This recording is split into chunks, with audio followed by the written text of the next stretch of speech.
दोस्तों ये है 1200 स्क्वायर फीट का डिज़ाइन और ये आपको बहुत बहुत अच्छा लगने वाला है, क्योंकि इसमें वो हर एक फैसिलिटी है जो एक पर्सन चाहता है अपने घर में, चाहे वो ड्यूप्लेक्स स्टेयरकेस हो, लिफ्ट हो, स्टोर हो या फिर यूटिलिटी। ये डिज़ाइन उन सब चीज़ों को पूरा करता है। और इतना ही नहीं, हमने ग्राउंड फ्लोर को रेंटल करा है और फर्स्ट और सेकंड ड्यूप्लेक्स, ताकि एक इनकम का सोर्स भी बन जाए और मेंटेनेंस भी निकल जाए। नमस्कार दोस्तों, मैं आर्किटेक्ट नितेश आपके अपने यूट्यूब चैनल आज बेट्स पर आपका बहुत बहुत स्वागत करता हूँ। दोस्तों ये है 30 बाय 40 फुट का प्लॉट, जिसमें फ्रंट जो है 30 और जो डेप्थ है वो है 40। इसमें ग्राउंड जो है वो आपको रेंटल मिलता है 1 BHK सेट।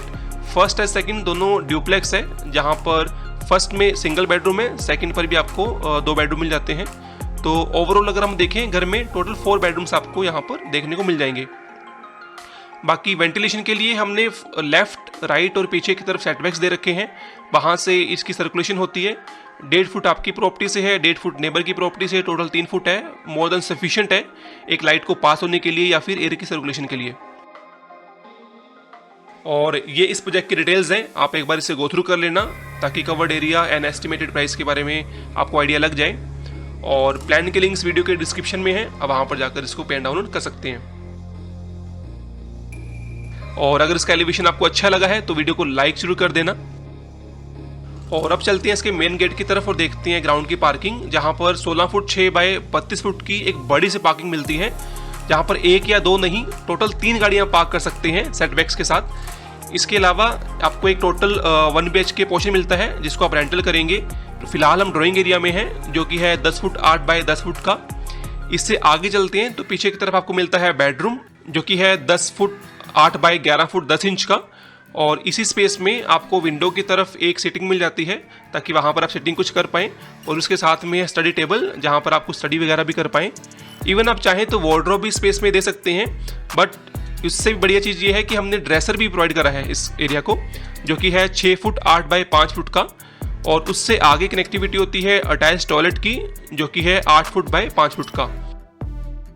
ये जो टॉयलेट है इसकी वेंटिलेशन के लिए हमने पीछे की तरफ सेटबैक दे रखा है, जैसे मैंने बताया। और सेम वे में जो बेडरूम है उसकी विंडो भी पीछे की तरफ ओपन होती है। एडिशनली अगर आप चाहें तो बेड की साइड में भी 2 विंडो दे सकते हैं, बेड के एक लेफ्ट की तरफ एक राइट की तरफ। वो भी देखने में काफ़ी अच्छी लगती है इंटीरियर के पॉइंट ऑफ व्यू से। और अब आ जाते हैं इसके किचन वाले एरिया में, जो कि है 10 फुट 8 बाय 7 फुट 6 इंच का। एक सी शेप में किचन आपको मिल जाता है, जहाँ पर सामने की तरफ आपको कुकटॉप मिलता है, दूसरी तरफ आपको यहाँ सिंक मिल जाता है। रेफ्रिजरेटर हमने यहाँ रखा नहीं है, आप अपने हिसाब से यहाँ पर इसको प्लान कर सकते हैं, या फिर इवन ड्राइंग वाले एरिया में भी यहाँ लगा सकते हैं। अभी देखिए हमने सिंगल टॉयलेट ही देखा है, बट अगर आपके टेनेंट्स के गेस्ट आ जाते हैं तो उनकी फैसिलिटीज़ के लिए भी एक पाउडर टॉयलेट दिया हुआ है, जो कि है 4 फुट 6 बाय 4 फुट 6 इंच का। उसके लिए ड्राइंग से आपको बाहर आना होगा और आप इस एरिया को एक्सेस कर सकते हैं। तो जैसा मैंने बताया कि ग्राउंड पर आपको एक बड़ा सा पार्किंग एरिया मिल जाता है, तो उसकी एक तरफ आपको स्टेयरकेस मिल जाती है ऊपर जाने के लिए, और दूसरी तरफ आपको कैप्सूल लिफ्ट मिलती है। ये ऑलमोस्ट 3.25 फुट का इसका डाया होता है। ऑप्शनल चीज़ है, अगर आपका बजट अलाउ करे तो आप इस तरीके से यहाँ दे सकते हैं, बिकॉज अगर आप इसको नहीं भी देंगे तो ओवरऑल प्लानिंग में कुछ भी इम्पैक्ट नहीं होगा। और यही खासियत है इस डिज़ाइन की। यहाँ से एंट्री करते हैं फर्स्ट पर, जहाँ पर हमारा स्वागत होता है डायरेक्टली ड्राइंग एरिया में, जो कि है 14 फुट 10 बाय 19 फुट 4 इंच का। काफ़ी अच्छा साइज़ है प्लॉट के हिसाब से, बिकॉज जनरली इतना बड़ा स्पेस आपको नहीं मिलता। अगर आप नोटिस करेंगे तो काफ़ी अच्छे से इसका लेआउट कर रखा है। इवन किचन से भी हमने कनेक्टिविटी कर रखी है, ताकि आप थोड़ा बातचीत कर पाएँ अगर आपके गेस्ट यहाँ पर आते हैं। फॉल सीलिंग आप देख सकते हैं, कुछ वुडन का हमने यहाँ यूज़ करा है। ये इसका ड्राइंग एरिया था, जहाँ पर इंटरनली आपको स्टेयरकेस मिलती है ऊपर सेकंड वाले फ्लोर में जाने के लिए। ऑफकोर्स लिफ्ट तो जा ही रही है वहाँ पर। और इसके आगे हमने एक पाउडर टॉयलेट का भी प्रोविजन कर रखा है, जो कि है 5 फुट बाय 5 फुट का। ये ऐसा मत समझना कि स्टेयरकेस के नीचे है, प्रॉपर एक टॉयलेट को जितना स्पेस चाहिए होता है या फिर हाइट चाहिए होती है उस हिसाब से इसको डिज़ाइन कर रखा है। यहाँ से जब बाहर निकलते हैं तो सेंटर वाले एरिया में आते हैं, जहाँ पर आपको पूजा स्पेस मिलता है, जो आपको मिलता है 4 फुट 8 बाय 3 फुट 4 इंच का। उसके आगे यहाँ पर डाइनिंग कम किचन आता है, बिकॉज डाइनिंग का जो एरिया है वो है 9 फुट 2 बाय 9 फुट 10 इंच का। और उसके आगे आता है एक बड़ा सा किचन, जो कि है 10 फुट 8 बाय 9 फुट 6 इंच का। ये वो ओपनिंग है जिसकी मैंने पहले बात करी थी कि यहाँ से चाहें तो बातचीत कर सकते हैं ड्राइंग वाले एरिया से, और डायरेक्टली विजिबिलिटी ना हो तो बीच में कुछ शेल्फ्स भी दे रखी हैं।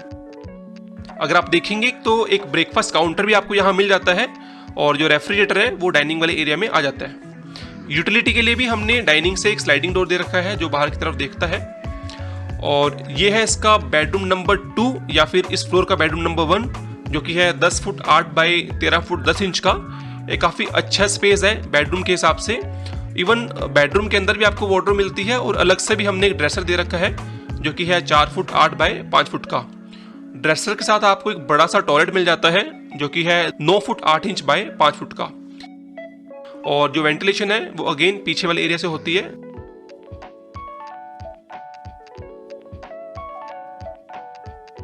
सो ये था गाइस इसका फर्स्ट फ्लोर, जहां पर हमने देखा सिंगल बेडरूम को along with drawing, dining, kitchen and puja space. और अब चलते हैं इसके सेकंड फ्लोर की तरफ, जहां पर हमने 2 और बेडरूम प्रोवाइड कर रखे हैं ताकि टोटल जो इस ड्यूप्लेक्स का एरिया है वहां पर आपको 3 बेडरूम्स मिल जाए। ये इंटरनल स्टेयरकेस जैसा मैंने बताया डायरेक्टली सेकंड फ्लोर पर तक जाती है। इवन आप चाहें तो लिफ्ट का भी यूज कर सकते हैं जो वो बाहर वाले एरिया में दे रखी थी, वहां से पर्सन ऊपर जा सकता है। ऊपर पहुंचते ही आपको मिलता है लिविंग एरिया जो कि है 14 फुट 10 बाय 9 फुट 10 इंच का। और उसके साथ ही स्लाइडिंग करके आप इस कवर टेरेस वाले एरिया में आ सकते हैं जो कि है 10 फुट 4 बाय 13 फुट 4 इंच का। काफ़ी अच्छा स्पेस यहाँ पर आपको मिल जाता है और लिफ्ट भी इसी वाले एरिया में आ जाती है। आप चाहें तो कुछ सिटिंग वगैरह यहाँ प्लान कर सकते हैं, कुछ गैदरिंग कर सकते हैं, इवनिंग एंड टाइम एंजॉय कर सकते हैं। बहुत अच्छा लगता है गाइस इस तरीके से। और अब देखते हैं इसके सेकंड बेडरूम को जो कि है 15 फुट 10 बाय 13 फुट 10 इंच का। ये अगर प्लान के पर्सपेक्टिव से देखूं तो टॉप लेफ्ट कॉर्नर में आता है। इसमें आप वार्डरोब देख रहे हैं, काफ़ी बड़ा सा स्पेस मिल जाता है और उसके बीच में ही आपको विंडो स्पेस मिल जाता है जहां पर आप कुछ सिटिंग बना सकते हैं डिपेंडिंग ऑन योर टेस्ट। उसके साथ भी आपको मिल जाता है अटैच टॉयलेट जो कि है 8 फुट बाय 5 फुट का। सो ऑलमोस्ट आप देखेंगे सभी बेडरूम के साथ हमने अटैच टॉयलेट दे रखा है, चाहे वो रेंटल हो या फिर ओनर्स का, दोनों, ग्राउंड पर भी, फर्स्ट पर भी और सेकंड पर भी। और अब चलते हैं इसके लास्ट बेडरूम की तरफ जो फ्रंट की तरफ आ जाते हैं। और ये है इसका थर्ड बेडरूम जो कि है 14 फुट 6 बाय 13 फुट का, जहां पर हमने कुछ विंडो सेटिंग बना रखी है जैसा हमने सभी बेडरूम्स में दे रखा है। उसके साथ आपको कुछ स्टडी एरिया भी मिल जाता है। बेड के सामने आपको टीवी यूनिट मिल जाती है, डिपेंडिंग कहाँ आप देना चाहते हैं उस हिसाब से आप इसको प्लेस कर सकते देना। और खासियत देखिए इस बेडरूम की कि यहाँ पर भी आपको ड्रेसर और टॉयलेट मिल जाता है। और यही ब्यूटी है इस डिजाइन की गाइस, जहाँ पर आपको हर एक स्पेस बहुत अच्छे से यूटिलाइज करा हुआ मिल जाता है। ये है ड्रेसर जो कि है 5 फुट बाय 10 फुट का और उसी के साथ ही आपको मिल जाता है अटैच टॉयलेट जो कि है 5 फुट 6 बाय 10 फुट का। जैसा मैंने पहले बताया कि सभी बेडरूम्स को, ऑलमोस्ट सभी बेडरूम्स को, चाहे ग्राउंड, फर्स्ट, सेकंड, सभी बेडरूम्स को हमने अटैच टॉयलेट दे रखा है। यहाँ पर हमने थोड़ा नहीं बहुत पर्सनल स्पेस दिया है। सो ये था गाइस इसका सेकंड फ्लोर, जहाँ पर हमने 2 बेडरूम्स को देखा। एक फ्रंट की तरफ आ जाता है, एक पीछे की तरफ, और दोनों ही बेडरूम्स को टॉयलेट मिल जाता है। और अब चलते हैं इसके टेरेस की तरफ और देखते हैं ऊपर की डिजाइनिंग, बिकॉज वहां पर भी हमने एक स्टोर दे रखा है और कुछ टेरेस में सिटिंग दे रखी है। ये सेम स्टेयरकेस का यूज करते हुए हम टेरेस पे जाते हैं और इसके बीच का जो कटआउट है वहां पर हमने शैंडलियर दे रखा है। पीछे की तरफ हमने स्टोर दे रखा है जो कि है 15 फुट बाय 5 फुट का। आप मल्टीपल यूज उसका कर सकते हैं। और ये है इसका टेरेस, जहां पर फ्रंट की तरफ आपको कुछ सिटिंग एरिया मिल जाता है जिसको हम परगोला सिटिंग बोलते हैं, और दूसरी तरफ हमने कुछ एक परमानेंट सिटिंग दे रखी है। पीछे की तरफ आपको कुछ वाटर फाउंटेन्स मिल जाते हैं। तो एक काफ़ी प्लीजिंग एनवायरनमेंट यहाँ बना रहता है। और इतना ही नहीं, डोर के साथ आप यहाँ स्पाइरल स्टेयरकेस दे देंगे तो ऊपर के एरिया की भी कनेक्टिविटी हो जाएगी। सो ये था गाइस 30 बाय 40 फीट का डिज़ाइन। आई होप आपको अच्छा लगा होगा। इसके अलावा भी हमने काफ़ी डिज़ाइन बना रखे हैं इसी साइज़ में। और अगर इसके अलावा भी आपको कस्टमाइज्ड डिज़ाइन कराना है तो व्हाट्सएप का नंबर आपके सामने है, वहाँ पर हमें कॉन्टैक्ट कर सकते हैं। और इसके अलावा अगर आप चाहते हैं कि गिव अवेज आने चाहिए तो कमेंट्स में गिव अवे लिख देना। नेक्स्ट टाइम मैं आपको बता दूंगा कि किस तरीके से उसमें एनरोल करना है। सो ये था गाइस 1200 स्क्वायर फीट का हाउस। आई होप आपको अच्छा लगा होगा। बाकी प्लान के लिंक्स वीडियो के डिस्क्रिप्शन में है, आप वहाँ पर जाकर इसको प्लान डाउनलोड कर सकते हैं। वीडियो को अपना कीमती समय देने के लिए बहुत बहुत धन्यवाद दोस्तों। मिलते हैं नेक्स्ट वीडियो में। नमस्कार।